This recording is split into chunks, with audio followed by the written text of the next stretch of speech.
your unmarriedness, find your purpose. Why are you on earth? Why are you not married today? Because there's a purpose for that. Don't sulk. Don't be bitter. Find what to do. Do not wait to be found in your married life. That is when you will travel, when you get a husband or a wife. That is when you will invest. That is when you will buy a big bed. That is when you will be able to eat a good meal. No. In your singlehood, in your unmarriedness, take yourself to school. Do the best. Buy yourself a car. Buy yourself a house. Do the best. Help the community. Mentor. Pour yourself out.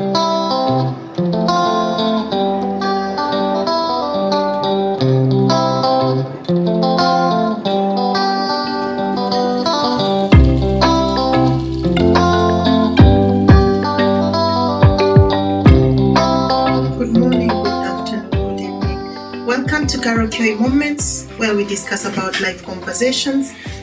Everybody is welcome into this channel because I believe life is a journey and everybody has experiences regarding this life.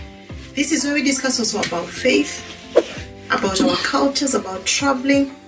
We also discuss about transformation and informative news that could be able to make us be able to celebrate each other in this journey of life. And I've been doing a series. There are 2 other videos that have been posted. I've been doing a series on unmarriedness, how to live an unmarried life that is complete, and it's a personal journey. So I am not saying I'm correct, but when someone gives a testimony, it's their personal story, it's their personal journey. It is very hard to be able to rule it out. The best thing one can do is to just be able to listen, and that is what I'm doing. Because I've been thinking about, in this series, the 3rd series now, we are going to be talking about living a purposeful unmarriedness. You know, how can an unmarried person live a purposeful life, a life that is fulfilling and bringing in purpose? And I remember there's this book that transformed me. It is a book by Pastor Rick Warren. I read many years ago, I was younger, and it is called Purpose-Driven Life. And it has several chapters. I can't remember how many they are, but it's several chapters. And in all of the chapter, it is like a question. It asks, why are you on the earth? Or why are you on earth? Something like that. And it gives on to narrate. He gives on to narrate. Pastor Rick Warren continues to narrate and ask very probing questions. Why are you on earth? Why do you breathe? Why are you not dead and others are dead? You know, it's a very mind-boggling moment for you to even ask yourself, by the way, wait a minute, why am I on earth? And I remember that is one of the areas that started to help me think. I'm not saying like it was an initial one, but it's just one of the questions that I remember in my life that helped me to ask myself, why am I on earth? And I think because at that time when I was reading that book, I was a young adult. And that is when you're having pressures. Oh, you need to get married. Your friends are getting married. At that time, I had just come out of a relationship that I had invested in for like 7 years. And then you find a book that is asking you, why are you on earth? Why are you on earth, you know? And I remember I started looking for my purposes. And I realized life has given me more options in life to be living in this world other than just being married. By the way, since younger age, I knew I wanted to be married. And I knew I wanted to get married to a man. Do not put this is a disclaimer I'm putting, do not be swayed to think outside this box that maybe I never wanted to get married. But it just didn't happen. Relationship goes down, goes sour, even after preparing ourselves and thinking, oh, this is going to turn out into marriage. Fine. This question, I started realizing that it is what you do with your life that is important. And at times, it is introspective other than extrospective. Listen more to yourself. Ask yourself these questions because people will always tell you things. People will tell you to get married. They are not even telling you how to get married or who is the right male or female to choose from. People will push you many things and they don't even know your story. You'll find it in the other previous videos without me having to repeat. But what I'm saying is, if you can be able to live a life that is purposeful, a life that is able to make you complete, you'll be able to enjoy this life. For example, how about just finding your ways in this life? Like at that time, I remember I wanted to know why am I on earth? Why am I alive, even to be breathing. And I realized there are many things to do. Just even getting one person and encouraging them, and even speaking life into a discouraged soul. That already is why you're in this earth, just to be an encouragement, not to discourage people, not to be bitter with life. Something else that also you can be able to do is mentor the young ones. Like there's joy in mentoring young ones in any area. For example, in areas that you are strong in, helping them to make better decisions. You can be able to help them to make better decisions. And actually, some of the mistakes that we make in our lives, we should not sulk.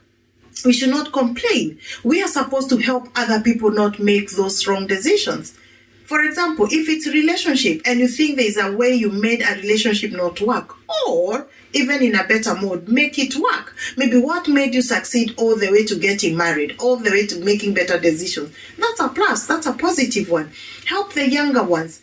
Maybe if it's a relationship that you contributed negatively, learn from the mistake. Don't just sit there discouraged. Learn from the mistake and be a better person by making choice, or help other people to make better choices. You can also get, maybe God has blessed you as a single person, unmarried person. You have a little bit more. Why don't you share with the needy ones? Because at that time, your budget is maybe for only you. You do not have a husband, you do not have a wife to give to. Get even one maybe orphan, or someone that you can be able to, from a poor needy background, that you can take them to school. Change their narrative, and they will change also their family. By helping that child go to school, go to high school, go to university, help them. It is like when you educate one child in the community, or the way we said, educating one child in a village, it's like educating the entire village. Let me give an example. You educate one child because you're unmarried and you have a little bit more money and you can make decisions. By the way, when you get married, the ball game changes. Any cent that you have becomes our money. So when you're unmarried and it is your money, you can be able to make decisions and say, okay, out of 10% of my salary, I'm going to take a child to school. And this child is from this village that maybe God will always connect you to someone who is needy. And when you help them go to school, you can imagine if they become, for example, a certain profession, and they're giving back to their community, and they can maybe dig a well. If it's a village without water, allow me to be very basic.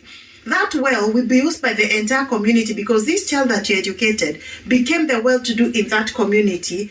And ripple effect is maybe we'll even educate their siblings, or even we'll be able to bring development in that community. And we get a ripple effect vis-a-vis you sitting down and always looking down upon yourself and saying, oh, I am waiting for the day I'll get married is when I will educate a child. No. What are you doing with your life today is more important, because you can never postpone your life. Remember, life is a journey. Today you're here, tomorrow you're gone. Make your decisions today. Don't wait for people to keep on pulling you down and making decisions for you. For example, investment. I've heard a few people being discouraged and saying, oh, I do not want to buy a car or a house when I'm single. Why? Because many people will, remember, not all. If you listen to me, I'm saying many people.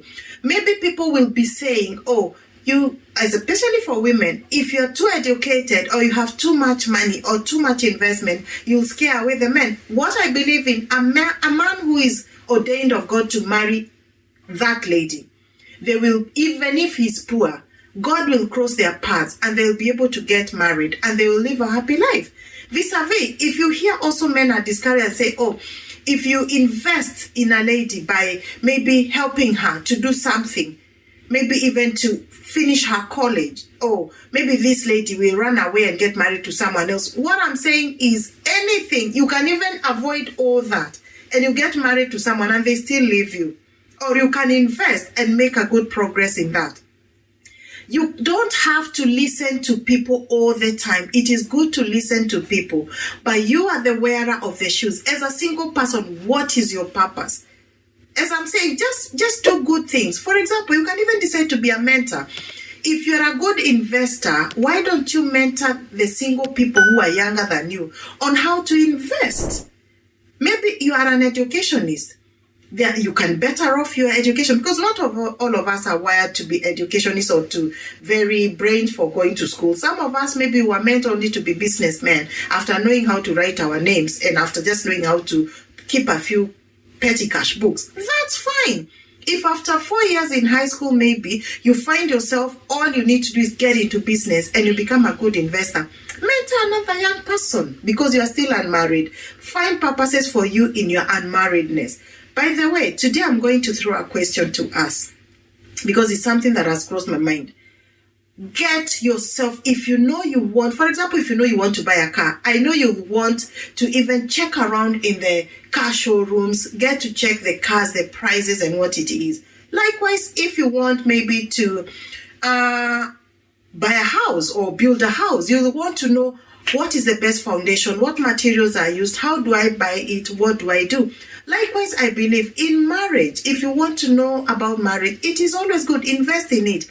Try to look a little bit more about marriage. What does it mean? Vis-a-vis you waiting until, I'm waiting to be married by this man. He will come to show me marriage. Or as a man, you're like, I'm waiting to get married to a woman. She will help me to be the very best. I don't believe so because you can't change people.